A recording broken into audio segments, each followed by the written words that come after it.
아이들의 삐뚤어진 시선을 바로잡아 삶의 질도 올려주는 소아사시 치료에 대한 궁금증을 풀어봅니다. TBC 클리닉 건강 365 오늘의 주치 박지혜 안과 전문의와 함께하겠습니다. 안녕하세요. 안녕하세요. 안녕하세요. 저는 대구 파티마 병원에 있는 안과 전문의 박지혜라고 합니다. 네, 저는 사실 과장님 알고 있어요. 네. 신문에서 뵀거든요. 진짜요? 네, 뉴욕 다녀오셨죠? 어떻게 하셨어요? 연구 발표가 있어가지고 네. 그 연구 발표 제가 좀 썰을 좀 풀어드릴게요. POS라고 잠시만요. 제가 적어놨는데 잠시만요. 창이 여러 개 있어가지고 네, 너무 어려운 내용 아닌가요? American Society for Pediatry 하여튼 블라블라 이런 게 있어요. 네. 왜 다녀오셨습니까? 추궁하시는 거 아니죠 지금? 아니에요. 당황해가지고. 그 얼마 전에 그 초록이 채택이 돼서 그 발표하러 다녀왔습니다. 오, 직접 예. 쓰신 네, 논문이? 네네. 오. 아직 이제 논문 투고는 안 했는데 네. 이제 연구 진행 중인 논문이고 거기에 대한 이제 현재까지 진행 상황에 대한 연구 결과에 대한 발표였습니다. 네, 그렇군요. 앞으로 뭐 더 연구 결과가 많이 알려졌으면 좋겠고 오늘 내용과도 관계가 있을 것 같은 생각이 들어요. 네, 연관이 있습니다. 아, 네. 그렇군요. 자, 우리 오늘 알아볼 주제가 이 소아사시잖아요. 네. 보통 우리가 어떤 사물이나 사람을 볼 때 양눈이 이렇게 같은 쪽을 보고 있는데 네. 사시라고 하면 이 양쪽 눈이 각각 다른 방향을 보고 있다는 건가요? 네, 맞습니다. 우리의 눈은 움직일 때 6개의 근육이 움직임을 같이 관여해서 똑바로 하나의 상을 보게 되는데요. 우리가 하나의 상을 볼 때 눈이 똑바로 정렬되지 못하고 한쪽 눈은 잘 보고 있는데 다른 쪽은 반대쪽 어느 다른 곳을 향해 있는 상황을 우리는 사시라고 정의를 내립니다. 네. 그러니까 이게 내 의지와는 상관없이 눈동자가 이렇게 치우치는 거를 얘기하는 거잖아요. 네, 맞습니다. 근데 저는 사시가 그냥 다 이렇게 똑같은 사시라고 생각을 했는데 치우치는 방향에 따라서 또 종류가 달라진다고요? 네, 맞습니다. 그 사시는 눈이 어느 쪽으로 가느냐에 따라 종류가 나뉘는데 네. 밖으로 나가는 외사시, 안으로 몰리는 내사시, 그 외에도 위로 또는 아래로 향하는 상사시, 하사시, 그 외에도 또 다양한 사시들이 있습니다. 네. 또 한눈이 항상 다른 쪽으로 향하는 항상사시, 또는 이제 그런 상태가 가끔씩 나타나는 간헐사시, 또는 이제 눈을 뜨고 있을 때는 똑같이 정상인과 이제 똑같이 보이지만 눈을 감았을 때 또는 가렸을 때 사시가 나타나는 잠복사시 또는 사위라고도 부르는 게 있습니다. 근데 아이들은 사실 사시가 있어도 자신의 눈 상태를 뭐 제대로 뭐 거울을 보면서 점검하기도 힘들고 그렇죠. 그러면 그 몫은 이제 부모님인데 부모님들은 병원에 아이들 데리고 올 때 보통 어떤 이상을 느껴서 오시는 거예요? 어른의 경우는 사시가 발생을 하면 물체가 2개로 보여서 복시가 보인다고 해서 이제 스스로 알아서 찾아오시는데 아이의 경우는 자신의 증상을 잘 표현할 수 없기 때문에 아이가 뭐 밝은 빛을 많이 싫어하거나 눈을 자주 한쪽 눈을 찡그리거나 감거나 또는 이제 TV를 보거나 멀리 볼 때 고개를 이상하게 돌리거나 또는 갸우뚱 하는 모습을 자주 보인다면 네. 한번 검사를 받으러 오시는 게 좋겠습니다. 그렇군요. 우리 아이가 어디를 잘 보고 있는지 한번 관심 있게 봐야 할 것 같아요. 그렇죠. 예. 또 가끔씩 예. 초점이 안 맞는다 그런 말씀도 많이 하시고 오십니다. 그렇군요. 근데 이 사시라는 게 당장 그 외관상, 미용상의 문제도 있지만 저희가 앞에서 말씀드린 것처럼 인간관계를 맺는다든지 대화를 할 때도 문제가 많잖아요. 네. 그렇다면 전문의의 입장에서 사시 교정의 목적 그리고 필요성이 어디 있다고 보시나요? 사시는 자연 회복은 굉장히 드물고 치료를 하지 않으면 결국엔 진행이 돼서 증상이 더 심해지기 때문에 치료는 반드시 필요합니다.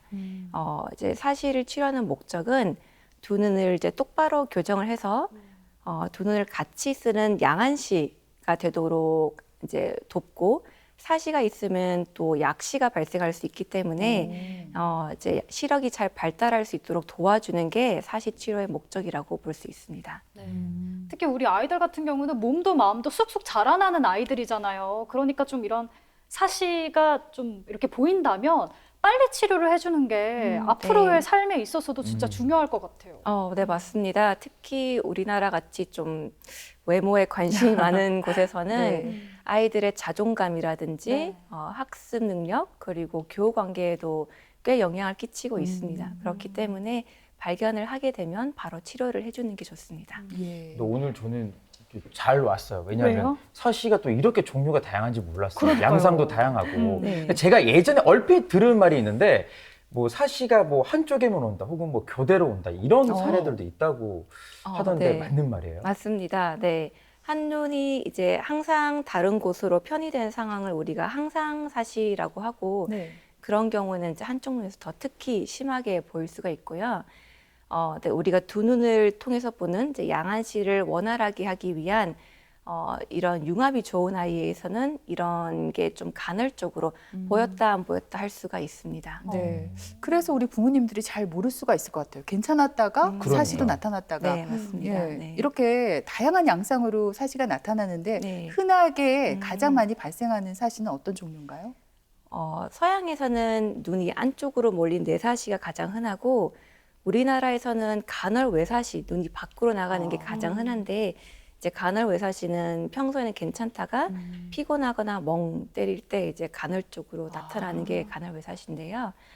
1997년에 전국 사시 빈도 조사에서 전국 취약 연령 아동 중 한 3.56%가 사시가 있는 게 밝혀졌고 또 2001년에 전국 취약 전 아동 67,315명 대상으로 한 안과 검진 결과에서 전체 사시 중에 74.3%가 외사시인 게 밝혀졌습니다. 근데 사실 우리가 눈과 관련된 단어를 떠올리면 근시, 원시, 난시 요 정도거든요. 네. 근데 지금 제가 말한 이 단어들이 사시랑 또 어떤 좀 관련이 있는지가 궁금해요. 근시란 가까이 있는 게 잘 보이고 우리나라의 대부분 환자분들이 있는 이제 멀리가 안 보여서 안경 끼는 그런 상태고요.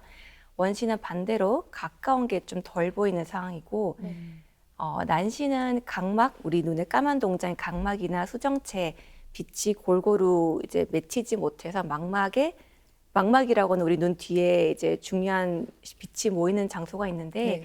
거기 한 곳에 모이지 못해서 이제 물체를 명확하게 볼 수 없는 눈의 굴절 이상을 뜻합니다. 네. 그래서 원시와 관련해서 발생한 조절 내사시는 이 원시만 잘 교정한 안경을 써도 내사시가 사라지거나 상당 부분이 교정이 되는데 또 외사시 경우에도 근시나 난시, 원시 같은 게 있다면 반드시 같이 교정하는 안경을 써야 합니다. 그러면 사시가 있을 때 우리 아이가 눈 건강을 좀 더 신경 써야 될 것 같아요. 왜냐하면 시력도 더 안 좋아질 것 같고. 네. 처우가 필요하겠네요. 그렇죠. 보통 근데 사시가 시력과 연관이 있는지 여쭤보시는 부모님들이 굉장히 많은데 네. 사실은 그렇지는 않습니다. 그 시력이 저하되는 원인은 아까 말씀드린 굴절 이상, 이거 굴절 이상은 사시와는 다른 기전으로 발생을 하기 때문에 시력이 좋지 않은 경우라면 오히려 사시가 더 발생을 할 수 있는데 이거 두 개는 이제 따로 생각을 하셔야 됩니다. 그렇군요. 네. 근데 보면 우리가 왼손잡이, 오른손잡이가 있는 것처럼 눈도요 주로 이용하는 눈이 있다고 해요. 그 주시안이라고 저는 알고 있거든요. 네, 맞습니다. 그렇다면 이게 많이 쓰니까 힘들어서 사시에 더 취약하지 않을까, 더 잘 걸릴 수 있지 않을까 싶어요. 네, 손과 마찬가지로 눈에도 주시안, 비주시안이 있습니다. 자주 쓰는 눈은 주시안이라고 하고 덜 쓰는 눈은 비주시안인데 생각하신 거랑 조금 다르게 주로 비주시안에 사시가 더 잘 발생을 하는 편이지만 이것도 환자마다 굉장히 다르게 나타날 수 있습니다. 저는 오늘 내용 들으면서 갑자기 그 신성록이라고 유명한 그 배우가 있잖아요. 네. 삼배간이래요. 그러니까 흰자위가 또 많이 보이는 거예요. 그게 이제 무대에서는 카리스마가 있어 보이고 좋을 수도 있어서 뭐 연예인 관상이다 이런 말도 있지만 어떻게 보면 살짝 또 시선이 좀 엇갈려 보일 수도 있거든요. 네, 맞습니다. 혹시 네. 이 사시의 한 종류가 아닐까? 삼배간도 이제 정밀 검사를 통해서 만약 눈이 올라가거나 내려가거나 그런 위치 이상이 있으면 사시의 일종으로 생각을 할 수 있습니다. 하지만 또 다른 이유로 우리 눈꺼풀, 아래 눈꺼풀이 뒷당김이 있는 어떤 눈 주변 구조적인 이상이 있을 때에도 나타날 수 있기 때문에 그거는 이제 검사를 통해서 알아볼 수 있습니다. 그러면 혹시 정상적인 눈은 뭐 두 개가 그러니까 2배간이라고 표현을 하니까 왠지 막 3배간이니까 2배간이다. 네, 4배간. 그런 말은 없는 걸로 알고 있습니다. 네. 어디 가서 함부로 얘기하면 안 될 것 같아요. 그래서 제가 함부로 잘 얘기 안 해요. 저도요. 아니 궁금한 게 근데 얘기를 듣다 보니까요. 제가 이제 막 친구들 가족이나 뭐 지인 조카가 태어나면 아기가 태어나면 모빌 있잖아요. 네. 아기들이 이렇게 구경하려고 모빌을 사다 준 적이 있는데 혹시 이것도 좀 아이들의 사실을 유발할 수 있지 않을까 이런 생각이 문득 들었거든요. 그 모빌이 사실을 유발한다는 거는 제가 잘 들어본 적이 없습니다. 저도요. 그냥 궁금해서요. 그래서 모빌에 대한 연구 결과가 나온 건 없지만 네. 뇌사시가 있는 환자에서 가까운 걸 오래 보는 근거리 작업을 오랫동안 하면 사시가 더 악화될 수는 있습니다. 그렇기 때문에 태어났을 때부터 아이의 눈이 좀 몰려 보이는 것 같이 뭔가 의심이 돼서 병원에 가셔서 뇌사시가 진단이 되는 경우라면 모빌을 너무 오랫동안 가까이서 보는 건 조금 피해 주시는 게 좋겠습니다. 그래요. 그러면은 모빌을 한 몇 개월까지 이렇게 보는 게 좋을까요? 아이들 같은 모빌 같은 경우는 이제 시력 발달이 시작되는 한 3, 4개월 정도까지 보통 많이 쓰시더라고요. 네. 근데 뭐 아이의 집중력에 따라서 그것도 천차만별인 것 그래요. 같아요. 우리 예은 씨가 아직 아이가 없어서 네. 모빌에 대해서 참 모르는 게 많습니다. 저는 아직도 모빌을 봐요. 재밌어요. 아, 그렇군요. 네, 아이처럼. 하여튼 모빌은 아이에게 선물해도 되는 걸로 정리하고요. 네. 사시의 원인이라고 하면은 우리가 흔히 선천적인 원인, 후천적인 원인 이렇게 나눠서 생각할 수 있잖아요. 어떤 네. 게 더 많은 편인지 궁금하고요. 요즘에 또 PC, 스마트폰 많이 사용하니까 이것도 악영향을 끼칠 수 있나요? 사시가 생기는 원인은 대부분은 특별한 이유가 없이 발생하는 걸로 알려져 있고 대신 이제 가족력이 있는 경우는 조금 더 흔하게 발생합니다. 우리나라에서 가장 흔한 간헐 외사시를 포함한 대부분 사시는 아직까지 정확하게 그 원인이 밝혀지지는 않았고요. 이제 뇌에서 눈의 운동을 관장하는 이제 중추 신경계의 부조화 또는 미숙으로 생각이 되고 있지만 아직 어느 부분에서 어떻게 어떤 이상으로 발생한다라고 밝혀진 건 정확하게는 없습니다. 이제 그 밖에도 뭐 굴절이 이상 있거나 외상 또는 눈을 움직이는 근육의 이상, 뭐 다운 증후군 등 이제 염색체 질환이 있거나 미수가 망막증 또는 한눈의 시력이 많이 감소하면 사시가 발생을 할 수는 있습니다. 또 이제 근거리 작업을 오랫동안 하면 뇌사시에 나쁜 영향을 미칠 수는 있는데 네. 이게 꼭 스마트폰 같은 통신기기가 더 악화시킨다고 볼 수는 없고요. 이제 어머님들이 보통 핸드폰은 안 좋고 책을 많이 보라고 하시는데 네. 결과적으로 책이나 핸드폰이나 근거리 작업은 똑같이 안 좋은 걸로 생각하시면 되겠습니다. 네. 또 하나 더 사실을 알아가네요. 네. 근데 앞에서 가족력이 있다고 음. 하셨으니까 제가 생각할 때는 그러면 사시도 부모에게서 좀 유전이 되지 않을까 싶거든요. 네, 사시가 유전되는 거에 대해서도 아직 정확하게 밝혀진 거는 없습니다. 하지만 부모님이 이제 사시가 있다면 조금 더 높은 확률로 사시가 아이에게 발견이 되지만 뭐 부모 중에 사시가 있다 하더라도 반드시 아이에게 사시가 나타나는 것 또한 아닙니다. 그러면 우리 아이가 약간 사시가 의심된다 싶을 때 병원에 일단 가기 전에 부모님이 좀 집에서 해볼 수 있는 자가 진단 같은 게 있을까요? 네, 있습니다. 그 집에서 부모님들이 이제 간단하게 해볼 수 있는 방법으로는 뭐 핸드폰의 빛이라든지 또는 펜라이트 같은 거를 아이의 이제 미간에 이렇게 빛을 비춰서 두 눈동자 가운데 빛이 맺히는 걸 이제 관찰을 하실 때 만약 빛이 어느 쪽에 맺히는지 확인을 하는데 중앙보다 안쪽에 맺히면 외사시, 반대쪽에 이제 바깥쪽에 맺히면 내사시를 의심을 해볼 수 있지만 네. 이 검사 또한 굉장히 부정확하기 때문에 이제 의심이 되면 그냥 바로 안과 전문의의 진료를 받으시는 게 가장 좋겠습니다. 네. 일단 의심이 되면 병원을 찾는 게 가장 쉽고 빠른 방법이 되겠네요. 네, 맞습니다. 네. 그렇다면 정확한 진단을 위해서 검사를 받아야 할 텐데 어떤 검사가 있습니까? 이제 우선 사시가 있는지 없는지 알아보는 눈의 움직임을 확인하는 가림, 안 가림 검사가 있고요. 만약 사시가 있는 게 확인되면 그 뒤로 사시각을 측정하는 프리즘 검사, 또 아이의 이제 협조도가 좋다면 입체시 또는 억제 검사 등을 시도해 볼 수 있습니다. 근데 아이가 태어나자마자 바로 사시 검사를 하는 거예요? 아니면 어떤 뭐 영유아 검사 때나 우리 강우도 네. 저 사시 검사했다는 얘기 예전에 들은 적이 아, 있거든요. 그래요? 좀 적절한 좀 시기가 있는 것 같은데 언제 받으면 좋을까요? 보통 생후 3, 4개월 전부터 이제 눈 마주침이 가능하기 때문에 아이의 눈 마주침이 엄마와 잘 되는지 확인을 해주고 요즘은 영유아 검진에서도 꽤 잘하시더라고요. 영유아 검진에서 눈에 초점이 조금 안 맞는 것 같다 또는 사시가 의심된다 라고 해서 오시는 분들이 꽤 있기 때문에 나라에서 권유해주는 그 영유아 검진을 꾸준히 잘 받으시는 게 좋겠습니다. 근데 제가 고백을 하자면 저는 제일 무서운 그 가기 싫은 병원이 제일 첫 번째가 치과고 두 번째가 안과거든요. 왜요? 모르겠어요. 그렇게 옛날부터 안과가 가기 싫더라고요. 그래서 우리 아이들도 저랑 같은 마음일 것 같아서 사실 아이들이 이제 병원에 가면 좀 치료 방법이 무섭거나 그렇진 않을까 좀 걱정돼가지고요.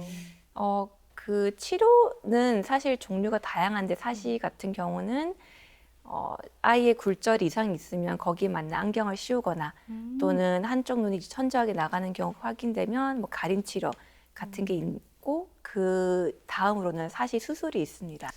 앞에서 국내에서 간헐적 사시가 많다 이렇게 말씀해 주셨어요. 그러니까 뭐 증상이 있었다 없었다 하니까 굳이 이거 힘들게 치료해야 하나 이런 분들도 계실 것 같은데 그러면 안 되겠죠? 네, 간헐 사시라고 하더라도 이미 양안시를 사용하지 않고 있기 때문에 한 눈은 정면을 보고 다른 쪽은 정면을 아닌 곳을 보고 있습니다. 그러면 이제 두 개의 물체를 보게 되기 때문에 이제 뇌가 그 상태를 참을 수가 없게 돼요. 그렇기 때문에 이제 사신 눈을 억제를 하게 되면 이제 두 눈을 뜨고 있지만 한 눈만 뜨고 있는 상태가 되게 됩니다. 이제 한 눈을 가리고 계단을 내려가게 되면 계단은 보이지만 그 깊이를 알기 힘들고 또 운전 중 한 눈을 가리면 앞차가 보이지만 그 앞차와의 정확한 거리를 이제 측정하기 힘들게 됩니다. 그래서 두 눈이 바르게 정렬되어야지만 양안시가 돼서 거리감과 입체감이 제대로 발전을 하게 되고 어느 정도 양안시가 발전된 어린이나 아이 같은 경우는 이제 물체가 또 두 개로 보일 수 있기 때문에 매우 위험한 상태가 될 수 있습니다. 네. 지금 이제 치료 중에 앞에서 가림 치료 얘기를 잠깐 해주셨잖아요. 이건 이제 다행히 아프거나 그런 건 아니고 좀 아이가 불편할 수는 있을 것 같은데 이게 좀 걱정됩니다. 인위적으로 한쪽 눈을 가리면 혹여나 좀 시력 발달에 문제가 좀 생기진 않을까? 이런 생각이 들거든요. 네, 맞습니다. 우선 한쪽 눈의 시력이 반대쪽보다 현저하게 나쁜 경우라면 우리가 치료의 목적으로 가림을 해볼 수도 있습니다. 근데 한편 약시가 없을지라도 사시가 양안에 교대로 오는 경우 또는 억제되는 경우라면 우리가 가림 치료를 해볼 수가 있는데요. 말씀하신 대로 가림 쪽 눈의 시력이 갑자기 떨어지게 되는 경우도 발생할 수 있습니다. 네. 이제 그런 경우라면 이제 가림을 치료를 중단을 해야 되기 때문에 이제 주기적으로 병원에 오셔서 검사를 하는 게 중요합니다. 뭐 다른 치료로 아이가 이제 정상으로 회복되면 괜찮은데 경우에 따라서는 이 사시가 있을 때 수술을 해야 되는 경우도 있지 않을까. 네. 근데 사실 어느 부모가 우리 아이가 수술하는 걸 원하겠어요. 이 수술이 꼭 필요한 경우는 어떤 경우예요? 이제 가림 치료를 해서 우리가 사시가 조금 호전되더라도 이 가림 치료를 중단하면 대부분 다시 악화가 됩니다. 그래서 이제 수술이 필요하다고 할 때는 어떤 부분 가림 또는 안경 같은 걸로 이제 사시가 해결이 안 되고 또 사시 정도가 그대로 두기엔 너무 심하다고 판단될 때 저희가 수술을 권유하게 됩니다. 그래서 수술을 받겠다고 좋겠다고 말씀드리는 경우는 사시가 진행이 되고 있는 상황이고 또 수술을 받는 경우가 안 받는 경우보다 현저하게 더 좋다고 판단될 때 저희가 추천하게 됩니다.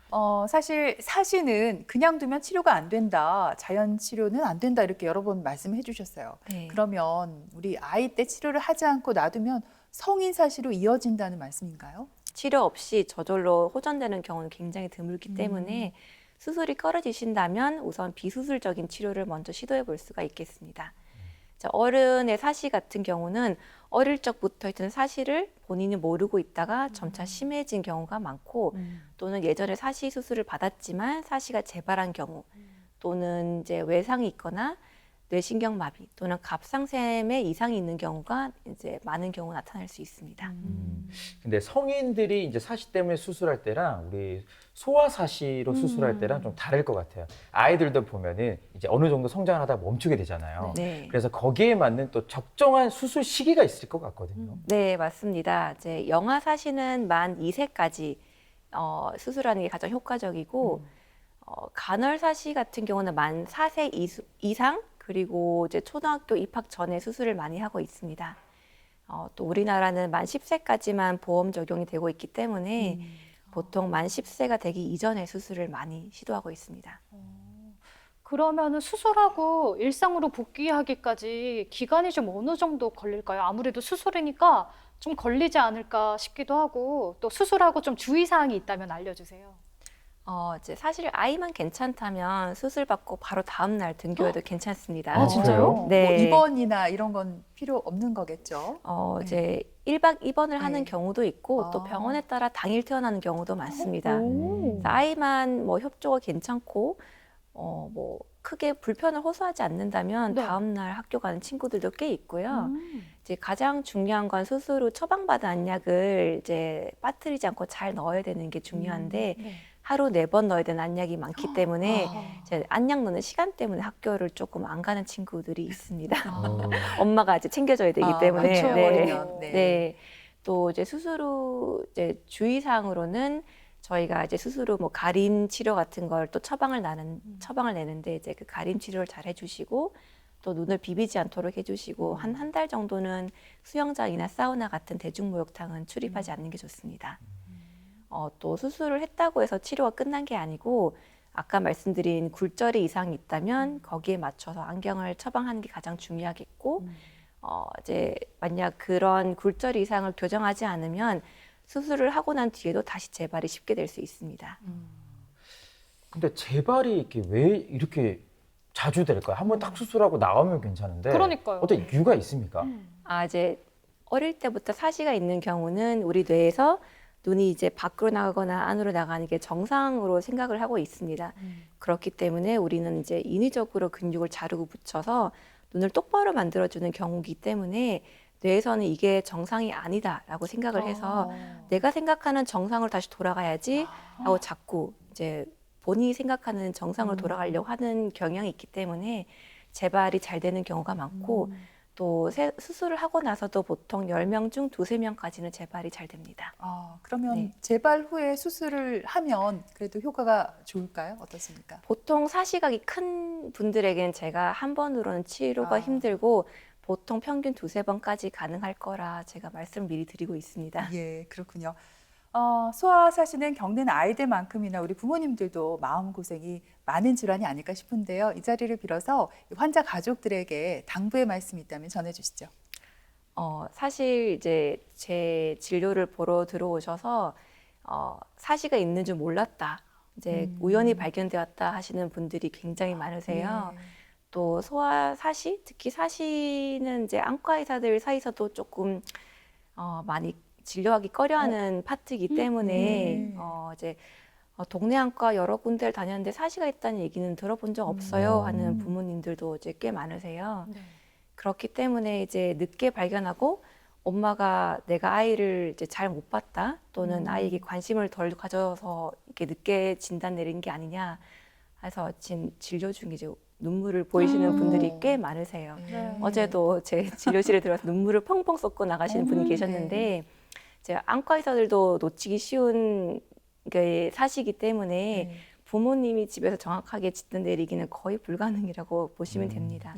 그렇기 때문에 늦게 오시더라도 절대 이제 자책을 하지 마시고 이제 안과에 오신 것만으로도 이제 잘한 거라고 저는 이제 잘 치료받으시면 된다고 말씀드리고 싶습니다. 네, 소아사시도 충분히 극복할 수 있는 질환이겠죠. 네, 선생님? 물론입니다. 예. 네. 그래요. 지금까지 박지혜 안과 전문의께서 도움 말씀 전해주셨습니다. 오늘 잘 들었습니다. 고맙습니다. 감사합니다.